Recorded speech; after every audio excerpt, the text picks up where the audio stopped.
नमस्कार दोस्तों, मैं राजा आप सभी का स्वागत करता हूं हमारे यूट्यूब चैनल धार्मिक कथाएं पर। दोस्तों, आज की कहानी बैकुंठ में विराजने वाले भगवान विष्णु के दो द्वारपाल जय और विजय के बारे में है, जिन्हें उनकी मूर्खता के लिए श्राप मिला था। तो दोस्तों, आइए जानते हैं इसके पीछे की कहानी क्या है। एक बार सनक, सनंदन, सनातन और सनत कुमार, ये चारों सनकादि ऋषि कहलाते हैं। ये सदा छोटे से बालक के रूप में रहते हैं और ब्रह्मा के पुत्र हैं। संपूर्ण लोकों में वे कहीं पर अपनी इच्छा से जा सकते हैं। एक बार उनके मन में भगवान विष्णु के दर्शन की इच्छा उत्पन्न हुई, इसलिए वो उनके बैकुंठ लोक में आए। बैकुंठ के द्वार पर जय और विजय नाम के दो द्वारपाल थे। जय और विजय ने सनकादि ऋषियों को द्वार पर ही रोक लिया और भीतर जाने से मना करने लगे। तब ऋषियों ने क्रोध में कहा, अरे मूर्खों, हम तो भगवान विष्णु के भक्त हैं, हमारी गति कहीं भी नहीं रुकती है। हम विष्णु जी के दर्शन करना चाहते हैं, तुम हमें उनके दर्शनों से क्यों रोकते हो? तुम लोग तो भगवान की सेवा में रहते हो, तुम्हें तो उन्हीं के समान समदर्शी होना चाहिए। जैसा कि भगवान का स्वभाव परम शांतिमय है, तुम्हारा स्वभाव भी वैसा ही होना चाहिए। हमें भगवान विष्णु के दर्शन के लिए जाने दो। सनकादि ऋषियों के इस प्रकार कहने पर भी जय और विजय ने उन्हें बैकुंठ के अंदर जाने से रोकने लगे। जय और विजय के इस प्रकार रोकने पर सनकादि ऋषियों ने क्रोधित होकर कहा, भगवान विष्णु के समीप रहने के बाद भी तुम लोगों में अहंकार आ गया है और अहंकार का वास बैकुंठ में नहीं हो सकता। इसलिए हम तुम्हें शाप देते हैं कि तुम लोग मृत्यु लोक में जाओ। उनके इस प्रकार शाप देने पर जय और विजय भयभीत होकर उनके चरणों में गिर गए।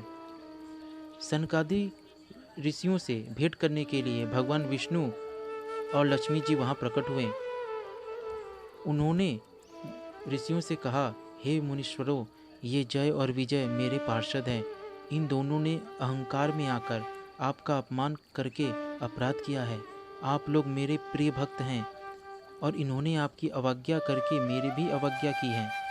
इनको शाप देकर आपने उत्तम कार्य किया है। इन्होंने ब्राह्मणों का तिरस्कार किया है और उसे मैं अपना ही तिरस्कार मानता हूँ। मैं जय विजय की ओर से क्षमा याचना करता हूँ।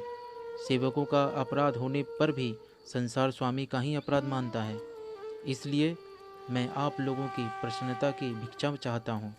भगवान के इन मधुर वचनों से सनकादि ऋषियों का क्रोध तुरंत शांत हो गया।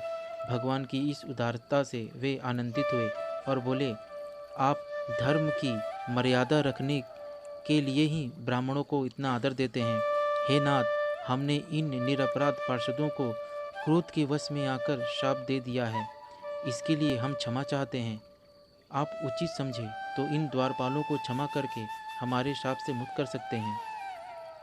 तब भगवान विष्णु ने कहा, हे मुनिगणों, मैं सर्वशक्तिमान होने के बाद भी ब्राह्मणों के वचन को असत्य नहीं करना चाहता, क्योंकि इसमें धर्म का उल्लंघन होता है। आपने जो शाप दिया है वह मेरी ही प्रेरणा से हुआ है। तब सनकादि ने कहा कि जय और विजय के 3 जन्म लेने होंगे, तब ये श्राप से मुक्त होंगे। दोस्तों, जो भक्त भगवान को पा लेता है उसे महापुरुष कहते हैं। उस पर माया, काम, क्रोध, लोभ आदि कभी भी हावी नहीं हो सकते। इसलिए सनक, सनंदन, सनातन और सनत कुमार व जय और विजय ये महापुरुष हैं, क्योंकि भगवान के लोक में केवल महापुरुष ही रहते हैं। इसलिए जय और विजय को अहंकार नहीं हुआ था और सनकादिक को भी क्रोध नहीं हुआ था। वो लीला कर रहे थे। इस बात को बाद में विष्णु जी ने भी कहा कि जो कुछ हुआ वो मेरी ही प्रेरणा से हुआ। इसके बाद जय और विजय के 3 जन्म हुए। जय और विजय अपने पहले जन्म में हिरण्यकश्यपु और हिरण्याक्ष के रूप में जन्मे। भगवान विष्णु ने वाराह अवतार लेकर हिरण्याक्ष का वध और नरसिंह अवतार लेकर हिरण्यकश्यपु का वध किया। दूसरे जन्म में दोनों रावण और कुंभकर्ण के रूप में जन्मे और प्रभु ने राम का अवतार लेकर उन्हें मारा। तीसरे जन्म में वो दोनों शिशुपाल और दंतवक्र के रूप में जन्मे। तो फिर भगवान ने श्री कृष्ण का अवतार लेकर उन्हें मारा और अंततः उन्हें श्राप से मुक्ति मिल गई। तो दोस्तों, यह थी कहानी भगवान विष्णु के 2 द्वारपाल जय और विजय के बारे में। तो दोस्तों, अगर ये वीडियो पसंद आए तो लाइक्स और कमेंट जरूर करें तथा इस चैनल को सब्सक्राइब करना ना भूलें।